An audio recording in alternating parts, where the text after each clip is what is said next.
Selamat pagi, jumpa kembali dengan Bu Agustin dalam pembelajaran sejarah Indonesia kelas 11. Pada kesempatan kali ini kita akan belajar tentang sistem tanam paksa di Indonesia. Setelah ditandatanganinya Konvensi London pada tahun 1814 mengakibatkan Belanda menjajah kembali di Indonesia. Pada waktu itu, ekonomi Belanda sangat lemah, bahkan kas negara Belanda mengalami kekosongan.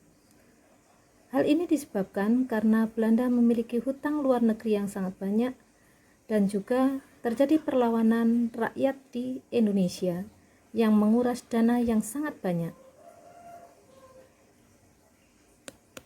Maka Van den Bosch yang waktu itu ditunjuk sebagai Gubernur Jenderal di Indonesia mempunyai tugas menggali dana sebanyak-banyaknya untuk mengisi kas negara. Maka kemudian Van den Bosch berinisiatif untuk mengeluarkan kebijakan yang dikenal dengan kultur stelsel atau tanam paksa. Dalam sistem tanam paksa ini memiliki aturan-aturan. Kita lihat aturan yang pertama adalah rakyat agar menyediakan tanah pertanian 1/5 bagian tanahnya untuk tanam paksa. Yang kedua, tanah yang disediakan untuk tanam paksa bebas dari pajak. Yang ketiga, rakyat yang tidak memiliki tanah maka dapat menggantinya dengan bekerja di pabrik milik Belanda selama 65 hari. Dan yang keempat, waktu mengerjakan tanaman untuk tanam paksa tidak boleh melebihi dari waktu tanam padi. Yang kelima, kelebihan hasil produksi dikembalikan kepada rakyat. Dan yang keenam, kerusakan ditanggung oleh pemerintah Belanda. Sekarang kita bandingkan dengan pelaksanaannya. Apakah pelaksanaannya sesuai dengan aturan sistem tanam paksa? Kita lihat. Yang pertama, tanah yang digunakan untuk tanam paksa adalah 1/3 bahkan setengah bagian tanah dan dipilih tanah yang subur. Yang kedua, waktu petani lebih banyak tersita untuk sistem tanam paksa sehingga kegiatan pertanian terbengkalai. Yang keempat, kelebihan hasil produksi tidak dikembalikan kepada rakyat. Dan yang kelima, kegagalan panen ditanggung oleh petani. Jika kita bandingkan, terlihat jelas bahwa dalam pelaksanaan sistem tanam paksa ini mengalami banyak penyimpangan. Kenapa hal itu bisa terjadi? Penyimpangan dalam pelaksanaan tanam paksa ini disebabkan adanya pemberian kultur prosenten. Apa yang dimaksud dengan kultur prosenten? Adalah pemberian hadiah atau bonus bagi pegawai yang dapat menyerahkan hasil lebih banyak. Sehingga banyak pengelola tanam paksa ini yang melakukan penyimpangan-penyimpangan seperti yang telah kita lihat tadi. Kemudian jenis tanaman apa saja yang ditanam dalam tanam paksa? Kita lihat di sini. Ada tanaman kopi, kemudian tembakau, ini ada pala, kemudian lada, cengkeh, dan masih ada lagi tanaman tebu. Semuanya membutuhkan waktu lebih dari 3 bulan. Itulah yang menyebabkan sehingga lahan pertanian banyak terbengkalai sehingga mengakibatkan rakyat kelaparan dan bahkan mengakibatkan kematian. Sekarang kita lihat dampak aturan tanam paksa bagi kedua negara.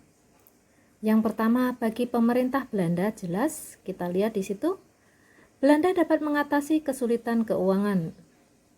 Yang kedua, dapat melunasi utangnya. Bahkan kas negara Belanda mengalami surplus. Dan yang keempat, perusahaan NHM atau Netherlands Handel Maatschappij ini mendapat keuntungan yang melimpah. Sekarang kita lihat dampak aturan tanam paksa bagi rakyat Indonesia. ada dua, ada sisi positif. Di situ terlihat ada petani mengenal jenis tanaman baru, mengetahui daerah yang sesuai dengan jenis tanaman tertentu, dan dapat mengetahui cara mengolah tanah dan memelihara tanaman ekspor. Dan di sisi negatifnya, terlihat jelas lahan pertanian rakyat terbengkalai. Kemudian yang kedua, timbul kelaparan, kemiskinan, bahkan kematian. Pada intinya, dengan pelaksanaan tanam paksa ini mengakibatkan rakyat Indonesia menderita. Melihat dampak tanam paksa bagi rakyat Indonesia, maka di negeri Belanda timbul reaksi untuk segera menghapuskan sistem tanam paksa. Siapa saja tokoh penentang tanam paksa? Kita lihat di sini ada Baron van Hove, kemudian Vitalis, Frans van de Putte, Douwes Dekker, dan Dr.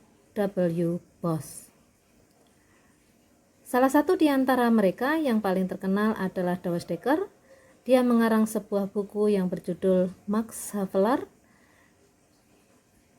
yang menceritakan tentang penderitaan petani di Lebak, Banten akibat sistem tanam paksa.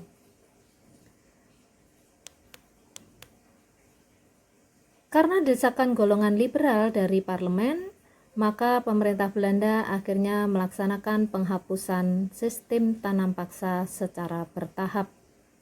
Kita lihat, yang pertama dihapus adalah tanaman lada. Kemudian yang kedua, tanaman teh. Yang ketiga, tembakau. Yang keempat, tebu. Dan yang terakhir yang dihapus oleh pemerintah Belanda adalah tanaman kopi. Dengan demikian, pelaksanaan tanam paksa di Indonesia dinyatakan berakhir, dan setelah berakhirnya tanam paksa di Indonesia, maka dilaksanakanlah politik pintu terbuka. Baiklah, demikian tadi materi kita sistem tanam paksa di Indonesia. Kita jumpa pada kesempatan yang sama pada materi yang berbeda. Terima kasih. Semangat pagi, terus belajar, semoga sukses.